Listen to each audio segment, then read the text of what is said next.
සිංහල රජ සමයේදී මෙරට රජවරුන් විසින් ඉදිකරන ලද සියලුම වැව් එකතු කළද තමන් ඇතුළු කණ්ඩායම ඊට වඩා වැඩි වැව් ප්‍රමාණයක් මෙරට තුළ නිර්මාණය කර ඇති බව හිටපු ජනාධිපති රනිල් වික්‍රමසිංහ පවසනවා. විශේෂ ප්‍රකාශයක් සිදු කරමින් මේ මහතා අවධාරණය කළේ වසර දහසක රජ සමය තුළ ඉටු වූ කාර්යයට වඩා විශාල සංවර්ධන සහ වැඩ කොටසක් වර්තමානයේ වන විටත් තමන් ඇතුළු පාර්ශවයන් විසින් රට වෙනුවෙන් ඉටු කර ඇති බවයි. සිංහල රජකාර රජවරු හදපු වැව් ඔක්කොම එකතු කරත් අපි ඊට වඩා වැව් හදලා තියෙනවා. අවුරුදු 1000ක් සිංහල රජවරු කරාට වඩා අපි මෙතන කරලා තියෙනවා යනුවෙන් හිටපු ජනාධිපතිවරයා වැඩිදුරටත් අවධාරණය කළා.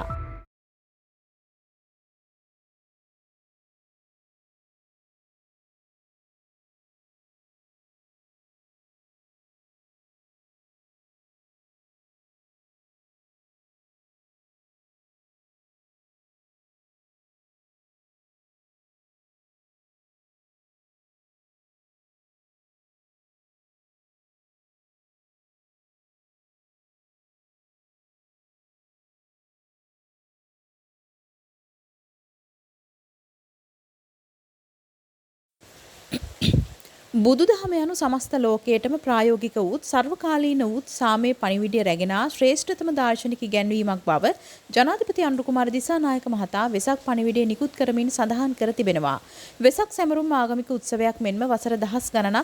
වෙසක් සැමරුම් ආගමික උත්සවයක් මෙන්ම වසර දහස් ගණනක් පුරා ශ්‍රී ලාංකේය අනන්‍යතාවයේ සාමූහිකත්වයේ සහ කලාත්මක නිර්මාණශීලීත්වයේ විදහා දක්වන විශිෂ්ට සංස්කෘතික මංගල්‍යයක් වන බවද ජනාධිපතිවරයා සිය වෙසක් දින පණිවිඩයේ සඳහන් කර තිබෙනවා.